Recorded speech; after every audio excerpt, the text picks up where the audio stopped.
एक बात हमारी बहुत ध्यान से सुनना। हम 1 वर्ष दिल्ली में रह के पढ़े हैं, नहीं खाया कुछ भी ऐसा, अपना सब व्यवस्थित करके रहते थे और आपको कोई रोक नहीं सकता।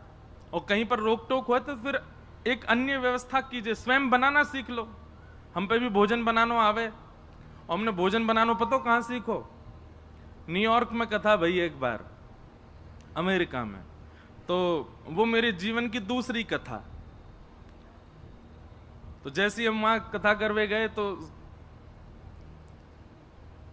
हमारे सिंधी समाज के लोगों ने कथा कराई, बड़ी आनंद सो कथा भाई। लेकिन वहां पे कहा भयो कि एक माता जी घर से भोजन बना के लाती, और वो भोजन बना के जैसी लाई तो महाराज वहां में सुगंधी आ गई। मैंने कि मैया जे तो या में तो जे बोले या के बना हम पे बनानो ही ना आवे। मैंने ठीक है तो फिर कछु करें। तो हमारे साथ एक भैया गए तबला पे, वो और हम दोनों मिलकर के वहां नीचे रसोई हती, वहां में भोजन बनाते, वहीं सीख गए कैसे छोंक लगा में, कैसे सब्जी बना में, कैसे बस रोटी ना बनानी आवे, बाकी सब्जी तो पूरी बना ले। और खूब बना बना के हम कभी कभी कथा में सबन को पवा में भी हैं। महाराज 4-5 दो नाते कम कोई ना खावे, ज्यादा ना हम बना में, ऐसी जोर की बने लेकिन इतनी ना बन पाएगी जितने आप लोग हो। लेकिन वैष्णव को यह भी चाहिए कि अगर ऐसी व्यवस्था नहीं है कहीं पर,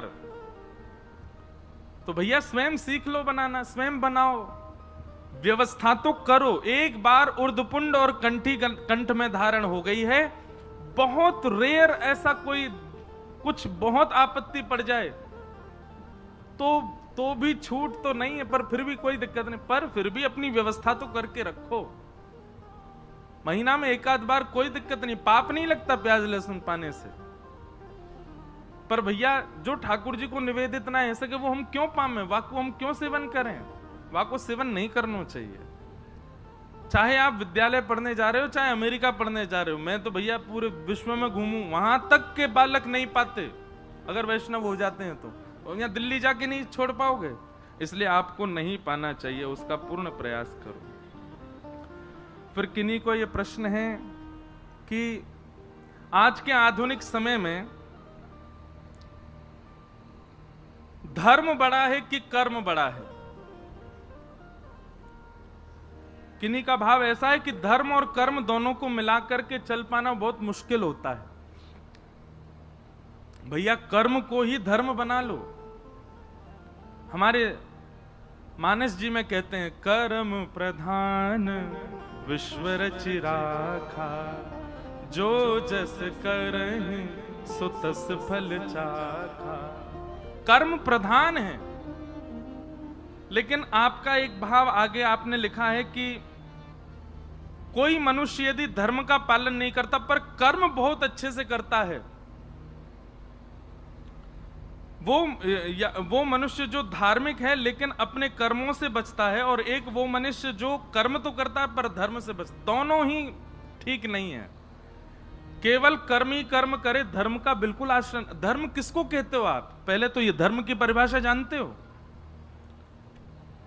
7 दिन है कथा सुनते भाई। चलो अब मैं पूछ रहा हूं, धर्म किसे कहते हैं बताओ? धर्म की परिभाषा क्या है? धर्म कहते किसको है? आपके चित्त में तुरंत बात आती है, तिलक लगानो धर्म है, माता पिता को प्रणाम करनो धर्म है, मंदिर जानो धर्म है, कथा सुननो धर्म। ये धर्म नहीं है, ये कर्तव्य है आपका। माता पिता को प्रणाम करना, तिलक लगाना, मंदिर जाना, ये कर्तव्य है। तो धर्म क्या है? धार्यते इति धर्म। जो सबको धारण करे उसको धर्म कहते हैं। व्यापार, परिवार, व्यवहार, सबको जो समेट करके रखे उसको धर्म कहते हैं। पात्र होता है ना, प्लेट है, प्लेट में रसगुल्ला भी है, गुलाब जामुन भी है, कढ़ी भी है, रोटी भी है, सब्जी भी है, वो उसी को धर्म। जो सबको संभाले उसको धर्म कहते हैं। जो केवल एक ही के आश्रम, बस कर्म ही कर्म में ध्यान है, धर्म बिल्कुल भी पाठ पूजा नहीं है, परिवार की तरफ कोई ध्यान नहीं है आदि, बस कर्म ही कर्म में लगो, वो धार्मिक व्यक्ति नहीं है। धार्मिक व्यक्ति किसको? जो कर्म भी श्रेष्ठता से करे, घर को भी संभाले, व्यवहार भी संभाले और ठाकुर जी के लिए भी समय निकाले। इन चारों को व्यवस्थित करके जो रखे वही धार्मिक व्यक्ति है। केवल ठाकुर जी में ही लगो रहेगो तो भी वो धार्मिक नहीं, और केवल कर्म में ही लगो रहेगो तो भी वो धार्मिक नहीं।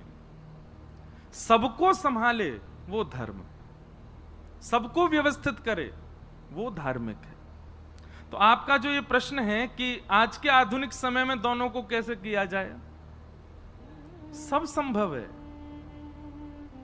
ठाकुर जी कोई ऐसा तो कहना रहे पूरे दिन मेरे लिए बैठे रहो, वो तो गिने चुने लोग हैं, ठाकुर जी ने चुन रखे हैं, वो उनके अलावा कुछ और कर ही ना सकें, उनकी बात अलग है।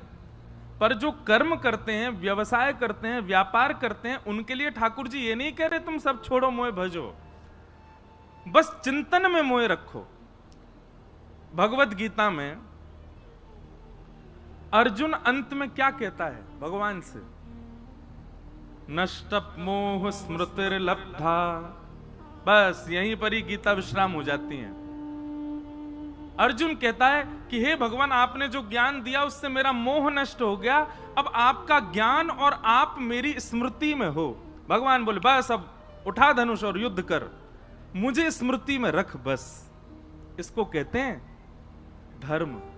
ठाकुर जी स्मरण में रहें, भगवत स्मृति बनी रहेगी तो आप अपना कर्म भी बहुत स्वच्छता से करोगे। ठाकुर जी का स्मरण बना हुआ है। व्यक्ति पाप कब करता है? थोड़ी देर के लिए भूल जाता है कि ठाकुर जी देख रहे होंगे, ठाकुर जी हैं भी, भैया ये कर्म गलत है, ठाकुर जी दंड देंगे। ये विस्मृति ही तो पाप करवाती है। भगवत स्मृति बनी रहे तो व्यक्ति पाप ही ना करे। तो कोई पूरे दिन भजवे की जरूरत नहीं है, वो लोग अलग हैं, ठाकुर जी ने उनको अलग ही चुन रखा है, जो ठाकुर जी के लिए ही हैं, उनके अलावा कुछ नहीं कर सकते। जैसे हम तो और कछु करवाओगे तो भैया सब चौपट हो जाएगा, हम और कोई काम के नहीं है। हम केवल कथा कहवे वाले हैं, हम केवल भक्ति करने वाले। हम पे अगर कथा कल को नहीं भी चली तो भी हमसे एक ही काम होगा, ठाकुर जी की सेवा।